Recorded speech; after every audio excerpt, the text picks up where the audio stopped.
Hello and welcome on in to Classic Pro Wrestling with the WFIA podcast. I am Chris DiCarlo, the Vice President of the WFIA.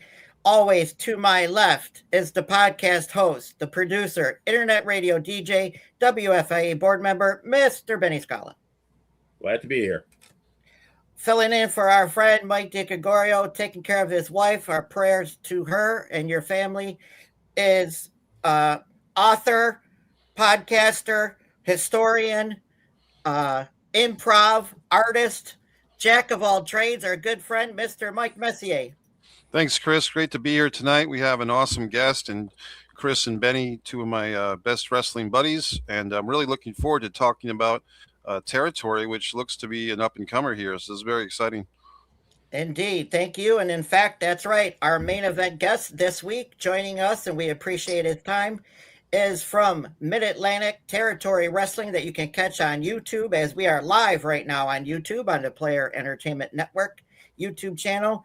Mr. Lee Petry, welcome. Good evening, gentlemen. Appreciate you having me on.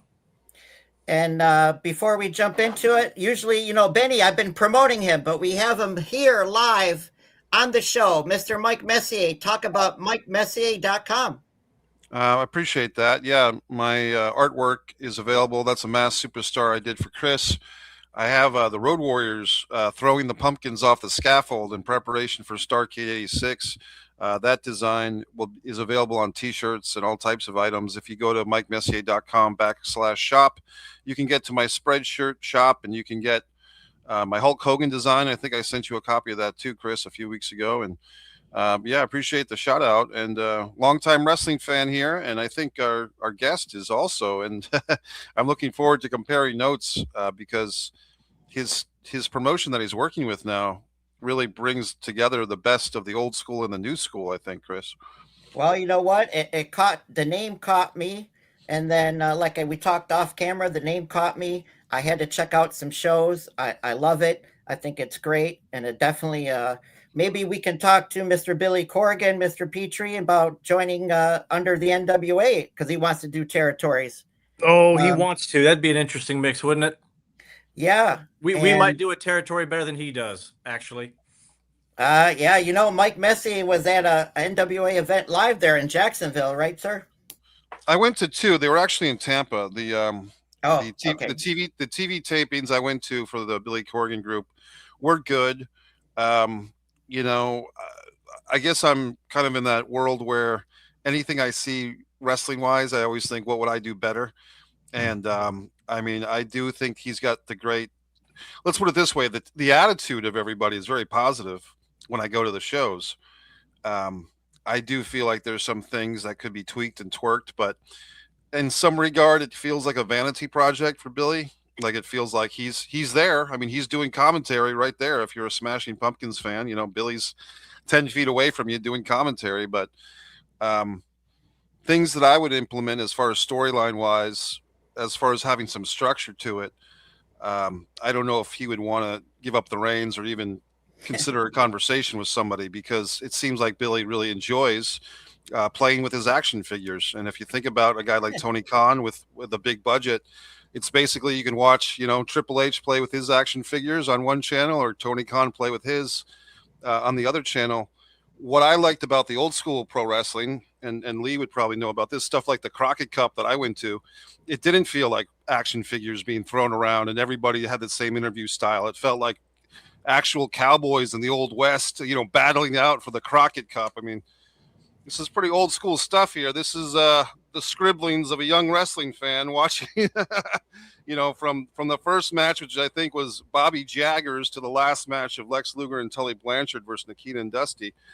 I've seen some old school wrestling like in live time. So for me to watch the Mid-Atlantic Territory Wrestling today, and they had an homage to the Andersons and J.J. Dillon attacking Dusty Rhodes in the parking lot with a baseball bat, going so far as to blur the camera angle. Lee, I'll let you take this over because I want to do it justice. But you guys, I caught it. I'm assuming a good portion of the audience, but maybe not the younger viewers caught it. But this was clearly you had this young tag team, and the older statesman of the group, and they were beating up like the #1 babyface in the territory with a baseball bat and everything. Tell me about that homage. Yeah. So wow, and the Crockett Cup throwback. Yeah, that was a good time. Baltimore's such a great wrestling town. Yeah, we are very much a throwback. I work with Brandon Bailey behind the scenes, and when he brought me into the fold, this was his baby, his idea. When he brought me into the fold, I had seen him wrestle for quite a long time in a bunch of various territories. He was a Ring of Honor and did a bunch of other stuff. But he had an idea, a visual of what he wanted to bring forward, and I saw a couple live events local to me. And if you went back and saw the old Crockett tapings from 85, 86, or you're a fan of the look and feel of WCW from 92, 93, that's basically what we're trying to get at, is that exact look. And that look and that feel and the realism and how they ran shows. It has been a ton of fun. Now, specific to the most recent dastardly attack by the MATW heavyweight champion, Doug Delicious, the greatest MATW champion of all time, by the way, along with the Wonder Bodies. So that's Wonder Boy Brian Morris and Big Body Lopez, because ain't nobody got a body like the Wonder Bodies. Well, BT Windsor won our Iron Man Cometh tournament, which meant he got another shot at the MATW title. And it looks like Doug Delicious and the Wonder Bodies, who call themselves The Show, did not want any part of that. So they took care of Mr. Windsor, and he was not able to make his main event spot during our last taping. Well, we're going to get to that in just a few minutes. Benny, if you will, please, my video disclaimer. This is under U.S. Copyright Law 107, fair use. These clips are from my own personal library, other than the Mid-Atlantic Territory Wrestling we are going to show to promote and talk about them. I do not sell them. I do not rent them to nobody. They are clipped for our enjoyment and to keep alive classic pro wrestling each and every week on this show. And with that, Benny, first, my Mid-Atlantic clip, MA. All righty. MA. Give me 1 second here. Going back school, guys. You'll enjoy this. Houston, Texas. Picks Weaver up. Slams him over into the turnbuckle. Makes the tag to equally as large John Studd. John Studd, 6'9", 335 pounds. From Los Angeles, California. Backs Weaver over into the ropes. Listen, this is my interview time. He stepped in my interview time before. I don't like this idea. Now he's the champion. I want to talk a few things. The greatest wrestlers in tag team today. That's a low. That was a sneak. And here's the superstar now. And he's going to get Gene Anderson and just break that cane right over Anderson. And he's got Anderson now down on the floor, just stomping and kicking away at him. All three of them went down. Gene Anderson stretched out down on the floor. And before we get into the next one, we'd like to say hello and welcome to everybody in our live chat. We appreciate you, and Benny will let us know about that. Benny, our MATW clip. And Mike Z. Mike Z hitting the ring aggressively. As is Keyshawn Colors. I mean, Keyshawn Colors has been making quite an impact here at MACW.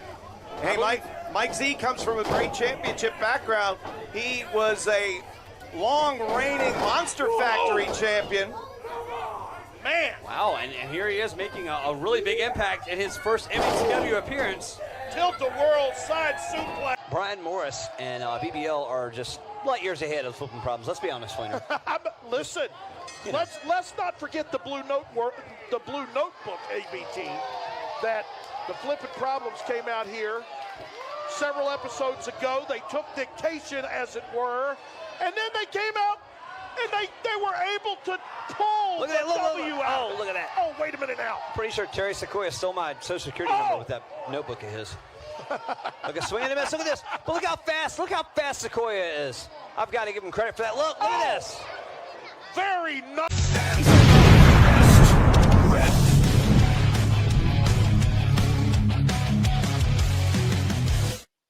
MATW faithful watching from around the globe, special holiday wishes from all of us here at MATW Live. And I was thinking, gentlemen, what a year it's been. I don't know what your pick would be. My pick for match of the year, though, has to be when Party McFly finally revealed those big, beautiful eyes of his and captured the MATW Television Championship. After all that time, Party actually got a belt around his waist, and boy, was the crowd at Thanksgiving Thunder overjoyed. Wow. Well, that's great, but it's holiday season, and the kids have all been zonked out on sugar. Hopefully, they're unconscious by now. But here's the thing: it's the Wonder he's hit a Boy. steam. He does very often start the match, and then it ends up where Preston Uter comes in to kind of pick up the pieces. Absolutely. Sometimes after Sequoia's tank runs a little dry, or destroying whatever pieces he can find left, and that is an absolute fact. Wrenching wrist lock now. Some great classic footage and some great modern footage right there. And Benny, your thoughts? And that's the first time I have seen the that show, and I am in that brief snippet. Like, I'm going to start binge watching that. It really grabbed me. But and we, I do that podcast on Wednesday night with Nikita when it was real. That first clip, I mean, both clips actually, it had a real feel. Notwithstanding the sissy Tully Blanchard, but. And Bob Caudle does not get his just desserts. He is, to me, one of the greatest wrestling commentators ever. It's just, you never get tired of seeing any of that. The minute you see it, you're, at least me, I think any old school wrestling fan, you're overcome with a flood of nostalgia. So, yeah, I loved it. I was just listening to Arn Anderson and Tully Blanchard the other night, and Tully stopped what they were talking about to put over Bob Caudle, and he basically said Bob Caudle was the best because he didn't care about putting himself over. He wanted to get everybody else over, and he did it every single time he talked to somebody. He wasn't important. Everybody else was, and the feud of the moment was. Mike Messier. Lee, one question I wanted to ask even before we went on the air is looking at this is my real hair, Mike. The background of your office there has, I believe it was from the insert of a wrestling magazine from the they call it the After Mags or the London Publishing or TV Sports, and it's Rick Martel, Ric Flair, and Hulk Hogan in the Dream triangle. Yeah. Before they even had triangle matches, the editors of Pro Wrestling Illustrated was proposing this triangle tournament between these guys, which would basically be 1984-85 round robin tournament. Yep. Right, and I guess my point is you might be a bit older than you look, Lee, which is a compliment, because I thought, watching the show on YouTube today, I thought you were a guy that might be a younger guy who was kind of into the old school wrestling, but maybe you're a middle younger guy, if that makes any sense. If you heard one of the clips that you pulled was interesting because Kevin Kelly, former WWF announcer, New Japan, Ring of Honor, has done some work with us, and one of the things he told me was, "Don't let anybody know how old you are." So I will not reveal my age, but you got a pretty good idea of what's behind me as to kind of how old I could be. When if I could ask, and this would not give away your age, but what was the first live pro wrestling show you attended in person? Do you recall? Yeah, I do. It was prior to Starrcade '86. Am I doing that right? '86, yeah. And it was 2 weeks after Magnum's accident. November of '86. November of '86. The original main event was scheduled to be Ric Flair and Tully Blanchard versus Magnum TA and Dusty Rhodes in the main event, and they were doing a going around the horn just prior to Starrcade, right? So they flipped Nikita, and it was a week. It was a week after they flipped Nikita. On TV, you saw it on a Saturday. It was a show on Friday night at the DC Armory. Wow. So you grew up in the area kind of like I did. I went to shows at the Baltimore Arena and even the Baltimore Civic Center. So did you happen to go to anything like the Great American Bash '89, the Flair Fun? I did. Oh, I have a clip somewhere of a very young with a mullet Lee Petry, because we were sitting right by the hard cam, and when Muta comes out with Gary Hart in the Sting match, there is somebody holding a great Muta sign, and I'm there with a tank top flashing the guns. And as the camera pulls back, you see me in all my glory, and I make sure I do a screen grab of that just about every time I see it. That was a great show, and it was a great day for me as a wrestling fan because met a lot of the people. Met Paul Heyman, and back when he was Paulie Dangerously, and some of the Crockett family were there, even though they had already sold to Ted Turner. And actually met, believe it or not, ran into Larry Sharp, who I was familiar with from seeing him on TV, and he had with him a big strapping African American man who we had no idea who he was at the time. But a few years later, he would be known as the Soul Taker, and then later Papa Shango, and it was Kama. It was the Godfather. That's awesome. I was able to take a picture of the young Godfather with Larry Sharp, and maybe 30 years later, I went to a wrestling convention and I made a copy of the photo and gave a copy to Kama, or Godfather, and he signed it. He signed one for me and he kept one for himself. That was the whole point. But it seems like we same area, Lee. And if I can ask this, the Capitol Center in Landover, Maryland was a venue mostly for WWF shows, but the NWA came in there as well eventually. Did you was your childhood of wrestling kind of like me, where you had like Channel 50, had like UWF, and you had Gorgeous Ladies of Wrestling on at 4:00 in the afternoon on weekdays? And very much. Okay. Real quick. So, I was one of those fortunate children, or fortunate or unfortunate. So I grew up in the DC area. So, up here, WWF was on Channel 20 at 11 a.m. every Saturday morning. I had grandparents in Louisiana, and I had another set of grandparents around Denver. So I grew up watching the WWF, and then eventually that poured into NWA showing up and UWF and because they actually had NWA. I think Crockett bought time on public television, like Channel 56 and stuff like that. So anyway, but I remember going down to Louisiana, and I remember the first time I saw Junkyard Dog and Hacksaw Butch Reed in a Louisiana street fight from the Superdome. And I said, I don't know what I'm watching up in Washington, D.C., but whatever they're doing down here is real. Right? It was a very distinctly different tone. Everything was played differently. And then, of course, when you go to Denver, you got nothing but AWA stuff, right? And my cousins who lived there full time before they moved out this way, they would always tell me about how Hulkamania actually started in the AWA long before it ever showed up in New York City, which was a true statement, right? So, and then it also was interesting, as you can imagine, as a youngster, when you're looking at why someone was a bad guy up in Washington, D.C., but they were a good guy down in Louisiana, or wait a second, there's something different. There's something more going on here. And so I've always looked at wrestling with that perspective of, hey, wait a second, how are they going to make this work, and how are they going to maximize somebody good, bad, or indifferent? So that's been the view I've always had of pro wrestling. Yeah, some people use the term kayfabe for stuff like that. I'd like the term mystique.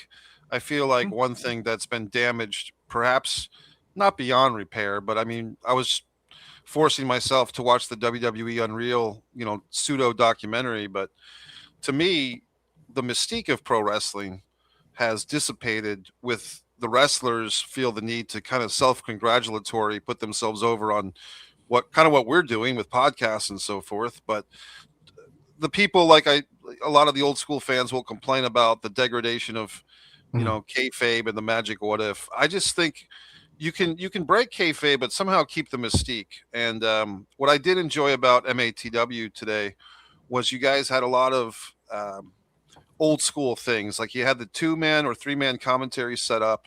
One guy is clearly the heel kind of instigator. Chris complimented the gentleman by saying he kind of had a Grand Wizard outfit. I was more blunt. I said he looked like a clown. But you have that guy. You have yourself as kind of the straight man, and you have the kind of David Crockett-esque babyface. Brett Fleener. Yep. Right. Yep. Puts everything over with a lot of emotion. Yeah.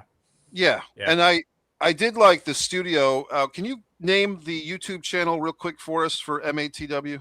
Oh, wow. That's a great. I know the website's MATW online. If you just look up Mid-Atlantic Territory Wrestling on YouTube, we'll find it. I will make sure we get a link out to everybody. It's funny you say the Mystique part. One of the great things that has happened to us over the last 6 months, as people have gravitated towards us, it's just been a very natural build, and people have found us slowly but surely, is we have had a whole bunch of kids show up to our shows. So we did a tour in the state of Virginia where we did I think 5 shows across the month, and then 4 of them were what we call house shows. And we had kids in another side of the state come to our shows with their parents because they saw us on YouTube and wanted to see us live.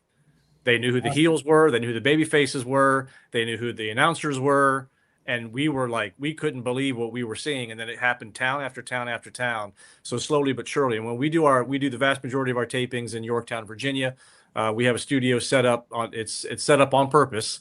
You can tell the way it's set up. It's set up for a studio, the way it's lit and everything else. And we have a ton of kids that show up to that. And back to the Mystique part, our talent does a really, really good job of keeping in character even after the matches, etc., so that they don't break that mystique, because we're all fans. At the end of the day, you're all fans, and so to be able to keep that when they're signing their autographs or they're doing their thing, they stay in character and let the kids have some fun. That's awesome. And then Benny, kind of almost like your story with what Boogie Woogie's. What was it? BCW? Was it?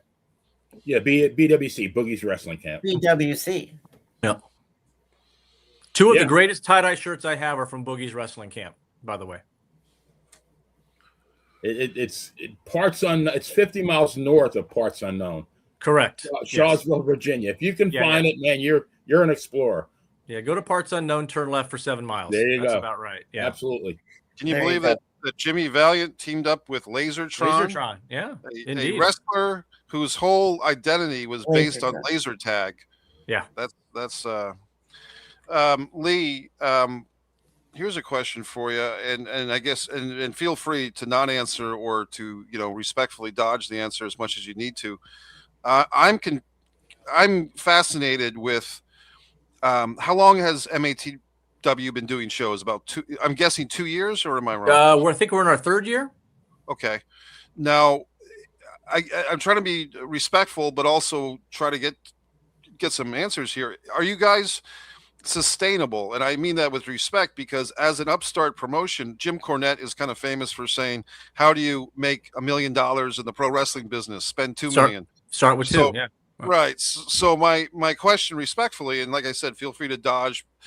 Are the books balanced? Are you comfortable? Or is this like someone has put a lot of money into this and like, hey team, we got to get this thing. We got to go fight this thing to get some money back? Or because I'm just curious, if the fans out there want promotions like MATW to continue, you're going to have to buy a ticket and help this promotion to enjoy the action, not just on YouTube, but in person for those in the surrounding areas. Or perhaps you guys have a t-shirt shop set up online or something like that you could get going, or if you already do. But I'm just curious from the book side of things, and just out of my own curiosity, was there an investor who kind of spearheaded this thing, or is this a collective? How is this happening? So this is owned and operated by Brandon Bailey, right? It's his baby, and all he wanted to do was start slow and build up to something. So if it was my idea, I would have television people on his program right now. I'd be that guy because I have having done some work in conventions and booked some pretty big names in and spent way too much money to do so. I would tell you, let's go get some big names and go do that. And then he sits me in the corner and says, we're not going to go do that. And here's why we're not going to go do that. So we spend a lot of our time during our conversations talking about the budget for the show, right? You'd be very surprised at how small our budget is for a show. We bring in talent from the local school that we do there in the same facility that we shoot our taping. Brandon is the head trainer there. So we get some kids that are able to be on TV and do what we need them to do. And also we highlight a lot of great young talent that comes out of North Carolina, the state of Virginia. We've got some great talent coming out of New Jersey that's coming down with us. And of course, Doug Delicious has been wrestling. He's wrestled in WWF. He's wrestled everywhere. for the better part of 4 decades, right? He's touched 4 decades worth of wrestling. So we always talk about it's where the old and the new come together. It's literally exactly that. You've got kids who have been training for 6 months or less. In some cases that we shine them up and put them in the best possible light we can, and we hide their weaknesses. And then we take the veterans that we want to put over and we put them in the best possible scenario as well. Benny, not to interrupt you, Mike Messier, but Benny, our buddy the Stash probably would be a great fit for this. Oh, Dennis Warren, yeah, oh, absolutely. Yeah, I'm gonna have to tell him about you guys. I don't know if you've ever heard of him. He's the Spectacular Stash. He's a graduate of Boogie's Wrestling Camp, and he does a lot of stuff throughout Virginia. But I think he goes into North Carolina, occasionally Tennessee. He's a fantastic heel manager. I'm gonna have to let him know about you guys. All right, I will. Go ahead. I'm sorry. No, I made a note. I always make a note. You never know. This does my heart good because I saw my first wrestling show at the Island Garden, the stinky smoke-filled arena in West Hempstead, New York, in 1968. And I will, to my dying breath, believe that wrestling is supposed to be small. And, not when I say small, I mean close by where you can see it frequently. It's affordable. I always say if you were a fan in Memphis in 1979, and you bought a ticket every Monday night. Number one, you could probably afford a ticket every Monday night to the Mid-South Coliseum. But, I mean, what a treat. Like, I'm going to go see – it's part of your life at that point. Here in Tampa, the WWE might come here once a year, maybe. But can you imagine as an old school fan to be able to go, go see wrestling matches every week? The water cooler at work every Tuesday morning. Or, I'm sure they're talking about, hey, did you see what happened with the Boogie Woogie Man or Lawler or Dundee? I think that's the way wrestling is supposed to be. So it sounds like, or it looks like you're trying to restore a bit of that. So I love that. Yeah, very much. It's great. The WWE, they are who they are. They're not marketing to us, right? And that's okay. I've been to the WrestleManias, I've been to the big shows, I've been to the stadiums, and what they do, it's amazing. But it's blasting you from. Every sense is blown out of the water by the time the weekend is over with. By the way, your wallet's also empty. So one of the things that we're trying to do, to your point, is for $20, come sit with us for 2.5, 3 hours, right? And cheer the good guys and boo the bad guys and have a great old time. That's all we're trying to do. It's not that hard. It's not that hard. Right, because there's local promotions like here in Western New York. I'm in Niagara Falls, 20 minutes from Buffalo. And there's been a promotion, ESW, Empire State Wrestling, has been around for a while. And that's, like you said, $15, $20 for 3 hours. And it's a damn good time. It's fun. And it's fun. Watching the Royal Rumble this weekend at 2:00 in the afternoon, it's just, I don't know, it's ridiculous. But I watch the Rumble and I watch WrestleMania. I keep up on everything else. I like the NWA. I like you guys, Mid-Atlantic Territory Wrestling. That's why I wanted to reach out and get you on this show and help put you guys out there with our fans and promote you as much as we can this year. Now, if you know, too, Mr. Petry, Benny, we kind of collaborated with the Koloff family as of late with Melody Koloff, Ivan's granddaughter, and we had Mr. Vladimir on.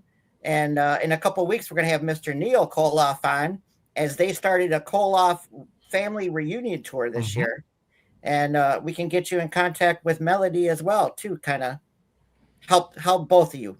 Yeah, we have a huge tag team tournament that we're doing August 1st, I believe is the date. It's a Saturday. The Chuck Coates Memorial. Chuck Coates was a local legend in North Carolina, wrestled in WCW. So with his wife has blessed us, allowing us to have a tag team tournament in his honor. We were speaking before we came on the air here about Mass Superstar, etc. But Demolition will be in town, part of a signing that we're going to do before that show. It's probably the biggest event that we've ever put forward. We're going to do a bit of a fan fest beforehand. A ton of talent to be in to show up. And it's funny you said Koloff, because one of the first things I said to Brandon was, the Koloffs are doing a family reunion. Wouldn't it be great if we had a Koloff Koloff's represented in this tag team tournament, especially in that part of Virginia. I think that'd be fantastic. So that's a great call out. Yeah, definitely. Melody Koloff is on Facebook, just like me and you talked through Messenger. So look her up, give her our names. She knows me and Benny well. In fact, she will be on in 2 weeks with Neil. So we're looking forward to that and help promote them. Excellent. Some of the young talent, I mean, I think we should Mid-Atlantic Territory Wrestling folks and the gentleman that you mentioned a few times, Party McFly. Party McFly. And I think that's a cool, because for those that haven't seen him, he's what is he, 190, 210 pounds, something like that? He's in that ballpark, yeah. Yep. Yeah, junior heavyweight, and he's a young guy, and it seems like this is I would say white meat baby face. He's an African-American guy, doesn't matter, but he just seems like he's a very likable guy. And I think when you take a likable guy and you give him a name that's a throwback to the 80s, which I think with the show Stranger Things, the 80s are big again. And I think this kid, I was saying kid respectfully, has a good future in wrestling. And he's already doing good things on your show. I think you guys said that he had the match of the year when he won the one of the titles. I think it was a television title that he won. He won. Yep. He got he'd been chasing that television belt for a while. He was the Silver Fox, a dastardly silver-haired guy. Actually blinded Party, and we didn't know that we'd have Party back for our big Thanksgiving Thunder show. And they in the authorities. The powers that be at Mid-Atlantic Territory Wrestling decided let's put them in a strap match because it's the only way that Party had any shot of doing anything against Silver Fox because he couldn't see a thing. So we thought. Right. He took the bandages off halfway through the match, and about 60 seconds later, his hands were in the air with the belt on his waist. Now, for some generations of wrestling fans, they would say, "Oh yeah, well that's kind of a reference to Jake the Snake and Rick the Model Martel at WrestleMania 7." But for Benny, myself, and Chris and you, Lee, we know that this is really a reference to Junkyard Dog and the Fabulous Freebirds in the Mid-South Territory. And probably if there was somebody who happened to be older than us, they'd probably mention something like, Lou Thez scratched his eyeball in Minnesota one night against Vern Gagne or something. Yeah. Guys, just as an aside, I just listened to this Adrian Adonis audiobook on Audible. I'm currently listening to a book about Gorilla Monsoon on Audible. Of course, my book, Fight or Play Basketball, is on Audible. But Lee, Chris, and Benny, you guys, the more I study old school wrestling, even stuff from Japan and Mexico, the storylines are just recycled, and they evolve, of course. But a lot of the things, like when you're talking about Party with the blindness, it's like within half a second, I'm thinking of Junkyard Dog and the Freebirds. And was it the hair cream with Iceman Parsons? Yep, the hair cream. Right, and that was in World Class. They did Buddy Roberts and Iceman Parsons with the hair cream, and I think JYD somehow got the hair cream in his eyes, and then you talk about Martel and arrogance, but that's, to me, that's why wrestling is great, because and a friend of mine, I'll give him credit, Miguel Souza, back when I was in college, he made a point at the time. There was only 3 Star Wars films available, and the Christmas special that nobody could see, right? So if you were a Star Wars fan, you had roughly 10 and a half hours of material of canon to watch. If you were a pro wrestling fan, you could go 25 lifetimes and not watch every wrestling show, because if you watch every single WWE show, you still have all the WCW, you still have territories like MATW, Mid-Atlantic Territory Wrestling. You could dig into the Mid-South Wrestling, ECW, and I would love for them to have Japanese wrestling with English closed captioning, because to me, that's what holds me back from really enjoying Japanese wrestling, is I really want to know what the storylines are. You know what I mean? And know in Japan, it's more about the actual fighting in the match, but I still want to hear some commentary. Lee, this is not your first rodeo, and meaning that I suspect, but I do not know your full background. Could you tell us and tell the audience what other promotions you've worked with in the past? Have you done other sports announcing? I got to think that you sound like you know what you're doing too much this is not your first show, right? Oh, wow. We're going to keep this guy on my Christmas card list. I have been so. Long story short, been a fan forever. I'm gonna officially date myself now. My first memories are Dusty Rhodes and Superstar Billy Graham. Those are my first memories, right? A very wee lad, and it kind of goes from there. And I had somehow in this crazy life I've led, I have had the opportunity to see wrestling. I've been to I've been to the Egg Dome in Japan. I've seen it in LA. I've been down to Tampa. I've been to Madison Square Garden. I mean, I've been all over the country. Been very, very fortunate. Somehow or another, traveled up and down to the ECW arena when the arena was a real thing. And those shows, if you ever had a chance to be in that atmosphere, you can say what you want about ECW, but there was something so magical about that building. Even today, there's something magical about that building. Been very, very fortunate, and I have friends, old school friends from the industry.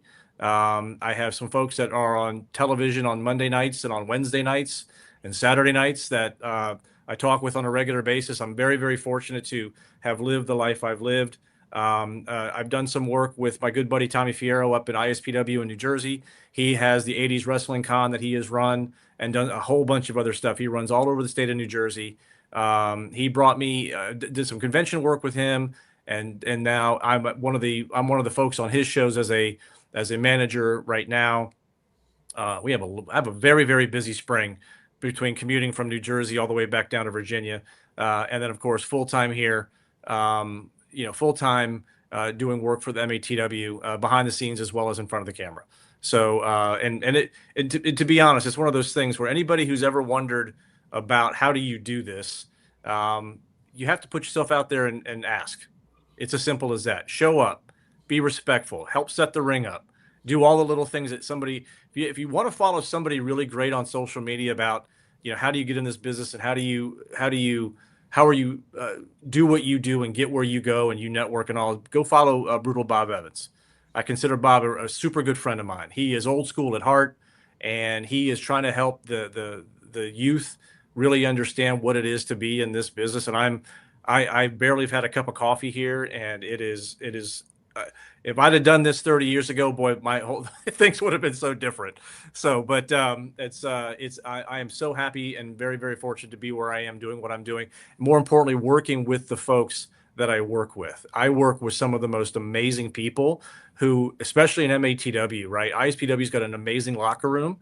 The MATW crew, all we want to do is kick ass and do the right thing. Right. We want to have fun. We want to put the best show possible. So everybody from the kids that help set the chairs up to the folks that help run the soundboard to, people that get in the props and do the little things that we do, everyone, they just want to make it better and they want to learn. So it's a really great crew. I'm very, very fortunate. And Benny, hello to our friend, wrestling historian, host of the Time Tunnel podcast, Mr. Tony Richards has chimed in here. Benny, why don't you read that? Yeah, and this is really, it is true, and it's very sad. We only have 15% of the territory era on video from 1978 to 1995. We have hardly any video from 1948 to 1978, mostly Japan. 85% of the territory era will never be seen. I know that when I started watching, I was watching a channel on New Jersey. It was a Spanish station, Channel 47, out of Newark, New Jersey. It was on Saturday night at 6:30. The WWF was coming from the National Arena in Washington, D.C. The commentator was Ray Morgan, and I can maybe find an hour's worth of that entire era on YouTube. It's so sad. Pittsburgh had a great studio wrestling show. It's legendary, but I mean, all the tapes were, I guess, recorded over, lost, whatever. I mean, such a shame because, like, as a wrestling fan, I pay to see those things. Yeah, I tell you what, I was flipping through. I don't know if you ever heard of Tubi. It's one of those, online. Yes. There is a whole ton of old school wrestling stuff, from Detroit, from stuff older than that, and from Memphis. Memphis is everywhere, so jump in on that. A bunch of Southwest stuff. I mean, it's really cool to go back and watch how. And the cool part was, I was always fascinated by, remember when the WWF first had their cassettes out in the big clamshell, the big heavy ones that if you rented them and you lost them, you had to owe somebody $120. They were that valuable back in the day. one of the cool parts about the intro to that, when they did the old school wrestling, it's been around for the ages, and they do all that. Yes. They show all the different rings even back then the WWF was using, right? And sometimes it was a 18 by 18 ring. Sometimes it was the classic big old Madison Square Garden ring or whatever. Or they would show that NWA Toronto ring that they would utilize, right? I was always fascinated by the different look and feel of every different arena they went into, right? And I thought that was always magical. Portland looks like Portland. Memphis looks like Memphis. World Class looks like World Class. Yeah, Mid-South and or UWF looked like they did. Crockett looked like they did. Central States looked like they did. I loved the different look and feel of all of it. Well, and that's what I like about your show, MATW, is because it's there in a studio setting. And then your other shows were, branched off somewhere else, like the Thanksgiving Thunder. But I mean, that's, again, being old school, Benny, Mike, that's what drew me into this. And that's why I had to reach out to them on Facebook and get this gentleman on here so our fans and everybody around the world can check this promotion out. We appreciate it. A real quick shout out to our production folks who did Thanksgiving Thunder. We recorded that live in Gloucester, Virginia. It was a fundraiser for the Gloucester High School for the wrestling team that we do every single year. We recorded that on a Saturday night. That aired on the Right Now television network, where we stream every new episodes. The first be on tonight at 8:00 Eastern, the newest episode, and then we roll over to YouTube as well. We turned that around a 2-hour not live special, but a 2-hour special the Wednesday before Thanksgiving. So I think it was 4 days later that aired in its entirety on the Right Now television network. Now we work on a shoestring budget, and for us to be able to shoot that, get that out the door, looking as good as it looked, for the great talent that was in the ring, and to make that back to what we wanted to do was have a Thanksgiving tradition back on a television. And the folks at Right Now Television said the same thing. We want a Thanksgiving tradition, and we gave it to them. We turned it around. So shout out to our production folks. Well, and that was just really quick. That was quick. Mike Messier, we were talking off camera before this about how that all worked. So Mr. Petry just kind of explained it because we thought you were only on YouTube. Oh, here's another question, Benny. And this gentleman, Lawrence, is all the way from Australia. So a question, I have a fascination for the business of pro wrestling, booking, promoting, etc. What makes a successful territory? What could modern promotions learn from them? But what I will do, we've been a slow roll. We have grown very, very slowly. And if you are adding seats every show, that's the right answer. It might be 1 seat a show. It might be 10 seats a show. Just grow very, very slowly. Don't get too big for your britches. Don't go too fast. And it's very simple. Jim Cornette says it the best, right? There's a good guy and a bad guy. And when you want to see, and if the little guy happens to be the good guy and the big guy's kind of bullying him around, don't you want to see that little guy just jump up and smack him in the face and win? Yeah, it's super easy. And we try to sell simple. What does Brandon always say to me? Make it make sense. If it makes sense, we're going to go do it. If it doesn't make sense, we're not going to go do it. It's very simple. And it's so funny you said that, because there's a documentary called 365 Days, and it's produced by Evan Ginsberg, and there's an old guy named Howard Jerome. He wrestled as a German heel, but what he said has always stuck with me. There is a fundamental longing in the human heart to see good triumph over evil, and that was the basis of professional wrestling for so many years. Now the WWE, I mean, if I hadn't watched wrestling in 5 years and I tuned in Monday Night Raw, I would have no idea who the babyface and who the heel was. Correct. And I think that's kind of gotten lost in the translation. Correct. Right. And just sorry, Mike, just a brief thing. Mr. Petry is like the NWA. They brought back a mask guy, like we talked about, Bill Eadie, the masked superstar. Just, I mean, stuff like that. And what you guys are doing is great for us old school fans that buy into it today. Yeah, I know we talked a little bit about the NWA earlier. They have their own look and feel for what they're doing. I'm really actually glad that those 3 letters are still around and are still relevant here in 2026, to be honest.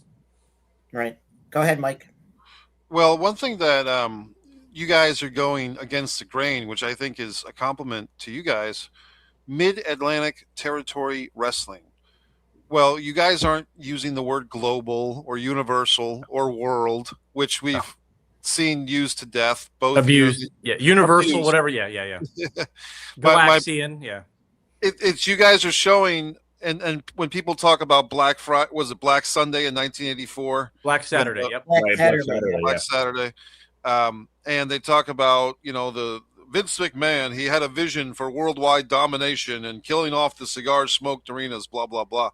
But as a whole, that hasn't done good or well for the wrestling fan, but maybe it was inevitable because of cable television. But that being said, you guys are going against the grain by basically proclaiming this is our flag, this is our territory, and it's different. And your partner's name, was that his idea, or maybe the proprietor of this business? But basically saying, we're not claiming to be the whole world or the whole United States or or even the whole Southeast or whatever. Right. It's the Mid-Atlantic, which by my understanding, Lee, is basically the southern part of Virginia, the entire state of North Carolina, the upper half maybe of South Carolina. That's what I think of the Mid-Atlantic states. Maybe I'm wrong a little bit, but I just think of a very specific region, which is a little bit north of where I live now. I'm in Jacksonville, Florida.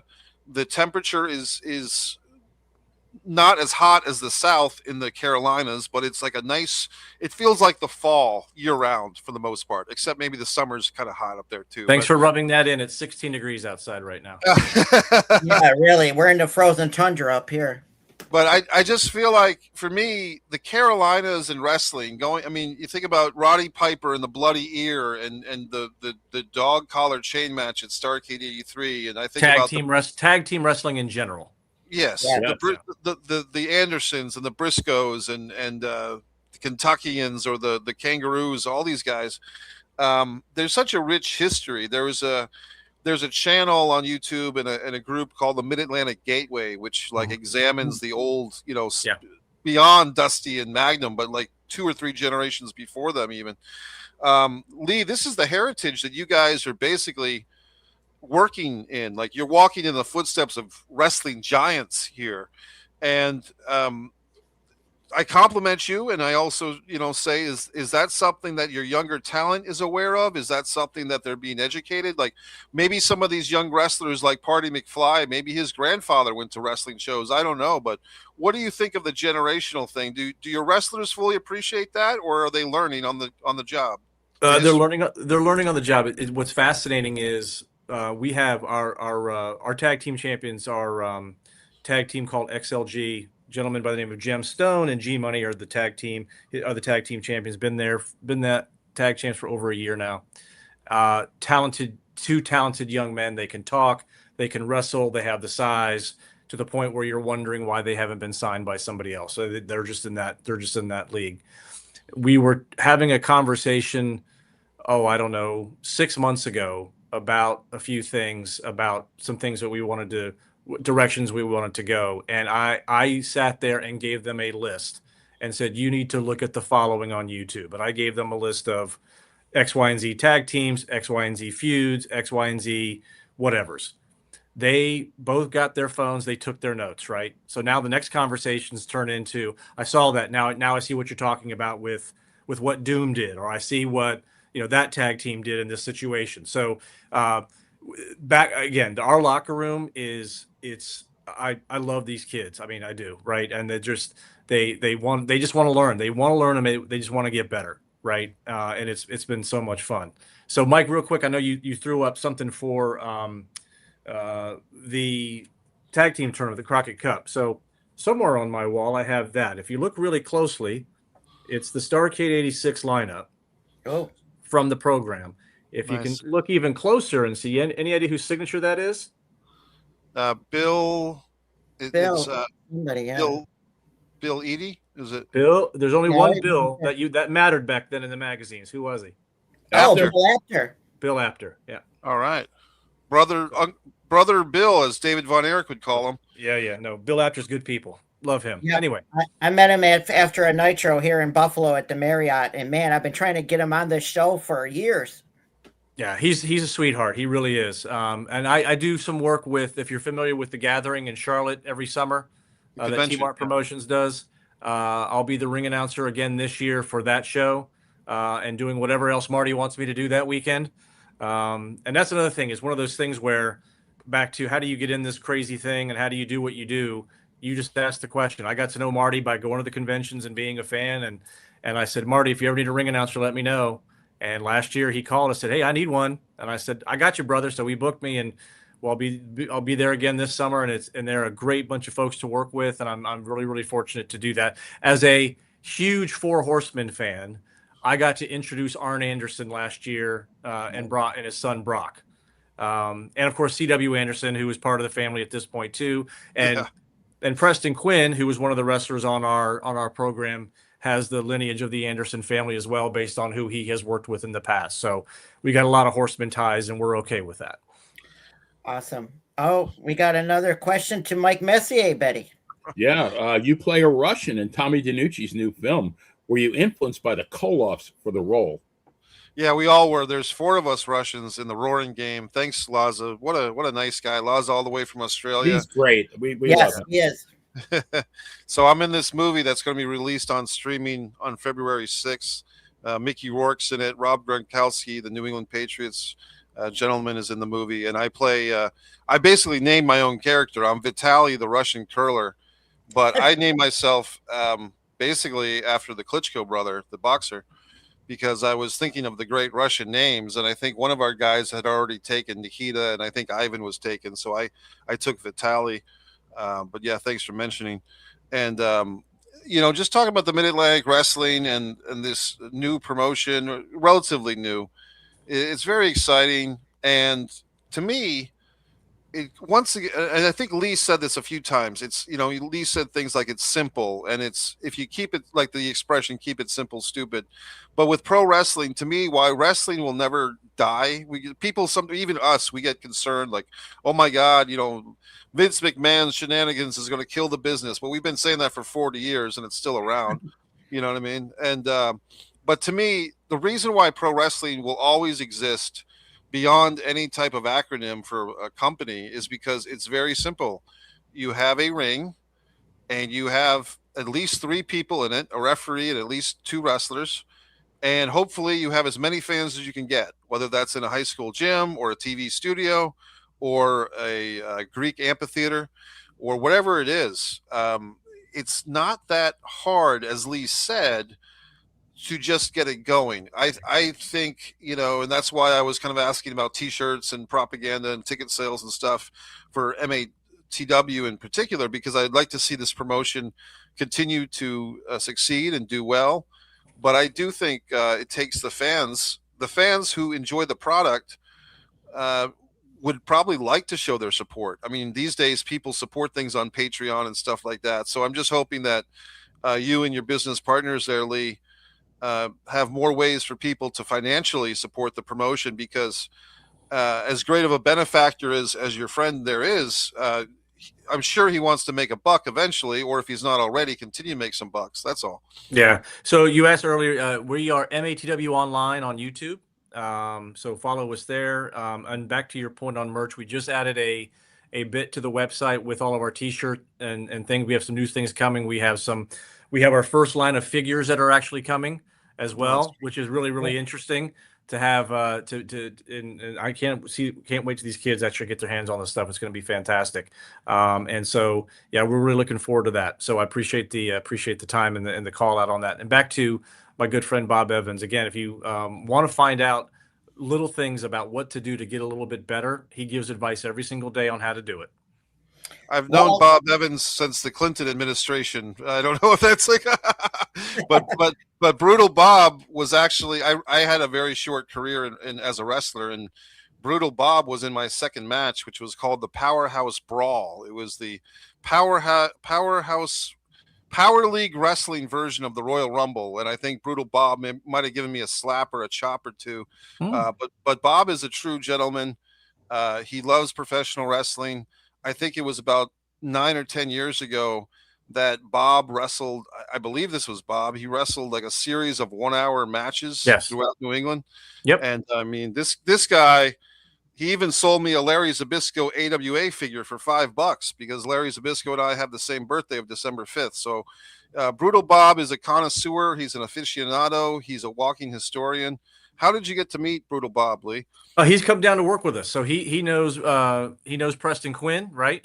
And they came down and did some business together, and he wanted to give back. So both he and Kevin Kelly have come down and done various seminars with our kids over the years. And by the way, they're trying to do their own thing, right? From a business perspective, they recognize. So let's take a couple steps back and talk about how pro wrestling will never die. Have you do the math on the number of independent promotions that are out in this country? It could be close to 1,000, literally. There's some crazy number in the state of Virginia by itself, right? So, and we're a licensed state. You have to be licensed and registered. Carolina, there's no state athletic commission. New Jersey, a couple other places, but there are wrestling promotions all over the place. So it won't die. Whether it's good, bad, or indifferent, I'll let somebody else be the judge of it. But Bob has come down, and he's that guy that checks in on you. When he knows you're on the road or whatever, right? It gives you a quick call or whatever. I don't know how I have happened into this crazy place I am in my life, but I'm enjoying every minute of it. I'm going to squeeze as much out of it as I can while I still look about 29. We're going to give it a whirl. There you go. Well, before we go though, Mike Messier, Benny, if you will, my ECMC still pick. This is ECMC transplant in Erie County, outside of Buffalo, New York. Here, we're trying to help our friend Mrs. Robin Restaino receive a kidney. We mention this each and every week until somebody steps up and helps her with her kidney. 716-898-5001 is the local phone number to get a hold of them. And blood types are A negative, A positive, and O. And hopefully someday soon this year we can help our friend Mrs. Robin Restaino receive her kidney.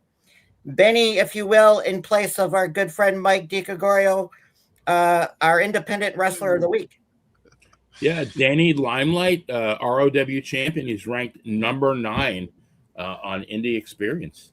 Well, he's got a couple of belts there too. Yes, he's actually a friend of mine. Danny Limelight is in the Roaring Game movie. He's a great guy when he's not healing it up. But Danny Limelight is an actor too, and he's in the Roaring Game film as well. Nice. That looks like a Texas heavyweight title to me. Yes, it does to me. He's done work. He got some training, and he's been a champion in Booker T's school. Excellent. Reality of wrestling. So Danny is an up and comer, and I believe, if I'm not mistaken, if plans didn't change, he was getting married sometime soon. So congratulations to him on that too. Wow, awesome. And Benny, our military salute to service this week. Yes, the Crusher, Reginald Wasowski from the U.S. Army. Wow, who would have thought? The Crusher, right? The Crusher.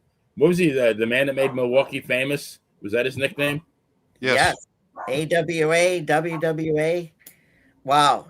Yeah, he was one of a kind indeed.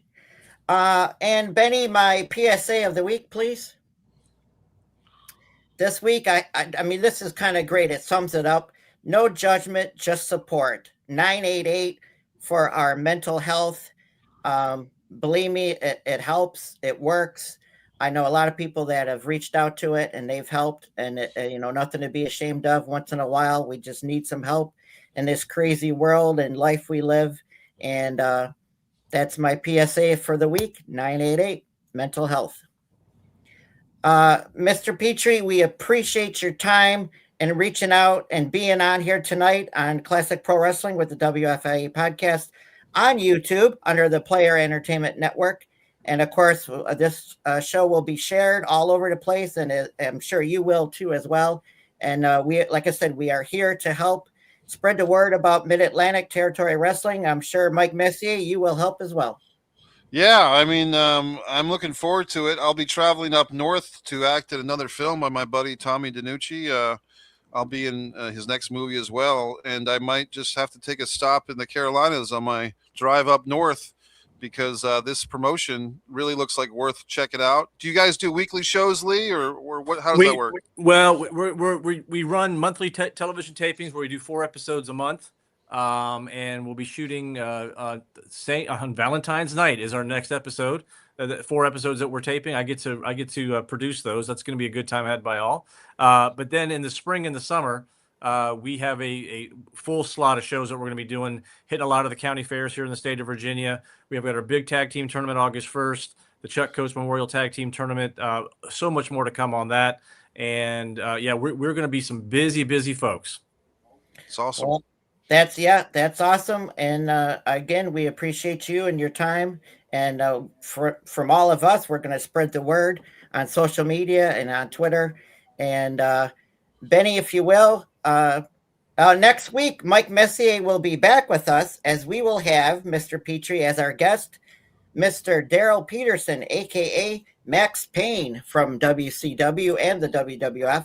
We look forward to that. And again, like I said, the whole month of February, each week, Benny, we got some great guests lined up. Was that Man Mountain Rock also? Yes. Love that gimmick. Yeah. Hey, Benny, Chris, and Mike, I do appreciate your time. You can have me back on whenever you like, gentlemen. This has been a ton of fun. Thanks, Lee. I tell you what, this is something that I really hope wins. I mean, this is something that you want to succeed. Indeed. Awesome. Thank you. All right. Well, Benny, why don't you take us out of here? Good night. Take care. Stay warm, and we'll see you next week.